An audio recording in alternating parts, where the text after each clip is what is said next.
La chaleur, on la sent, on l'utilise tous les jours, mais est-ce qu'on la comprend vraiment? Ses secrets sont souvent bien cachés. Aujourd'hui, on va plonger dans le monde de la calorimétrie. Et non, pas de panique, ça ne sera pas une leçon de physique barbante. Pensez-y plutôt comme une aventure, un voyage fascinant au cœur même de la matière. Alors, partons d'un truc tout simple. Vraiment, que se passe-t-il concrètement quand on met une casserole d'eau sur le feu? On pourrait se dire, l'eau chauffe et puis elle bout. Facile, non? Eh bien, pas tout à fait. La réalité est bien plus étonnante. Ce geste quotidien cache en fait une histoire pleine de surprises. Et pour ce voyage, il nous faut une carte. La voici. Ce graphique, il raconte toute l'histoire. C'est le fil rouge de notre exploration. Il nous montre, très précisément, ce qui arrive à la température de l'eau quand on lui fournit de la chaleur, comme ça de manière continue. On va le suivre ensemble, pas à pas. Ok, mais avant de partir à l'aventure, petit briefing, juste pour être sûr qu'on parle bien de la même chose. Il y a 2 ou 3 concepts de base à avoir en tête pour vraiment piger ce qui se trame au niveau microscopique. Premier point, et c'est crucial, température et chaleur, ce ne sont pas des synonymes, pas du tout. La température, c'est une mesure. Ça nous dit à quelle vitesse les petites particules d'une substance s'agitent. C'est un peu le compteur de vitesse microscopique. La chaleur, par contre, ce n'est pas quelque chose qu'un objet possède. Non. La chaleur, c'est de l'énergie en mouvement. C'est le transfert de cette agitation d'un système à un autre. Et à l'origine de tout ça, il y a l'énergie thermique. C'est tout simplement l'énergie totale de toute cette agitation, de toutes ces particules qui bougent dans tous les sens. L'analogie du mosh pit microscopique est parfaite pour ça. Plus ça s'agite, plus ça se bouscule, plus l'énergie thermique est élevée, et donc plus la température qu'on mesure est haute. Logique. Bon, super, les bases sont là, l'aventure peut commencer. Et notre héros du jour, c'est qui? C'est un simple glaçon. On l'imagine là tout juste sorti du congélo, bien froid, à une température négative. Et maintenant, on commence à le chauffer. Et hop, on est sur la première partie de notre graphique. La ligne monte, forcément on chauffe, donc la température de la glace grimpe. Pour savoir combien de chaleur il faut, on la note Q, eh bien ça dépend de 3 choses. D'abord, la masse du glaçon, M, ensuite la substance elle-même, c'est la lettre C, et enfin, évidemment, de combien de degrés on veut augmenter la température, le fameux delta θ. Alors, ce C, qu'est-ce que c'est? C'est la capacité thermique massique. On peut voir ça comme la personnalité thermique d'un matériau. Regardez le tableau, c'est flagrant. Pour chauffer 1 kg d'eau d'1 degré, il faut 4185 joules. Pour le faire, seulement 460. C'est une énorme différence.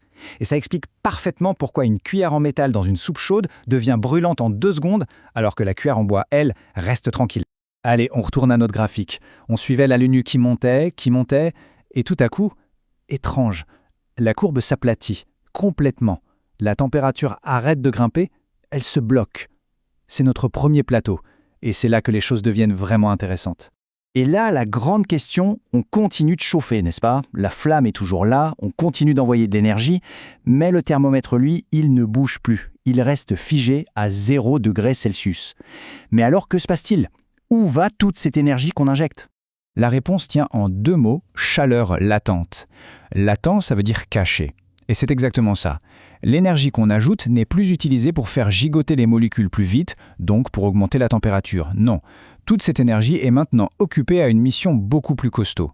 Elle est en train de casser les liens qui emprisonnaient les molécules d'eau dans la structure rigide de la glace. Et pour ça, on a une autre formule, encore plus simple. Q égale M fois L. La quantité de chaleur nécessaire pour faire fondre le tout dépend juste de 2 choses. La masse M et ce fameux L, la chaleur latente de fusion, qui est propre à chaque substance.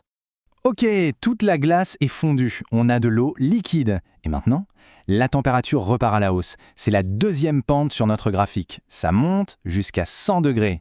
Et là, devinez quoi? Rebelote. 2e plateau, l'ébullition. C'est le même principe de chaleur latente, mais en version XXL. Regardez ce chiffre, c'est fou. 2258 kJ. C'est l'énergie qu'il faut pour transformer un seul petit kilo d'eau bouillante en vapeur. C'est absolument colossal.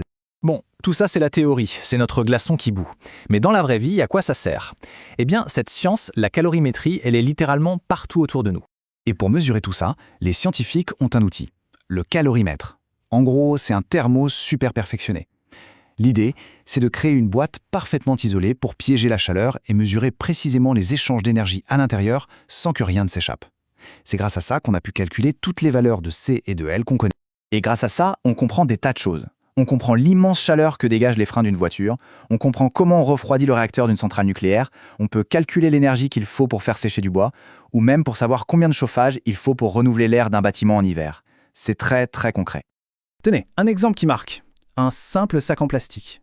On n'y pense pas, mais il contient de l'énergie chimique. Si on le brûle, cette énergie se libère sous forme de chaleur. Et la quantité d'énergie dans ce petit sac est suffisante pour faire briller une ampoule de 60 watts pendant 10 minutes. Comme quoi, l'énergie est bien cachée partout autour de nous. Bon, on arrive au bout de notre voyage. Alors, au final, qu'est-ce qu'il faut vraiment retenir de tout ça? S'il y a une chose à retenir, c'est celle-là. Quand on ajoute de la chaleur à quelque chose, cette énergie ne peut faire qu'une seule chose à la fois. Soit elle fait monter la température en agitant plus les particules, soit elle s'occupe de changer l'état de la matière, comme faire fondre la glace. Mais jamais les deux en même temps. C'est la grande leçon de nos plateaux sur le graphique.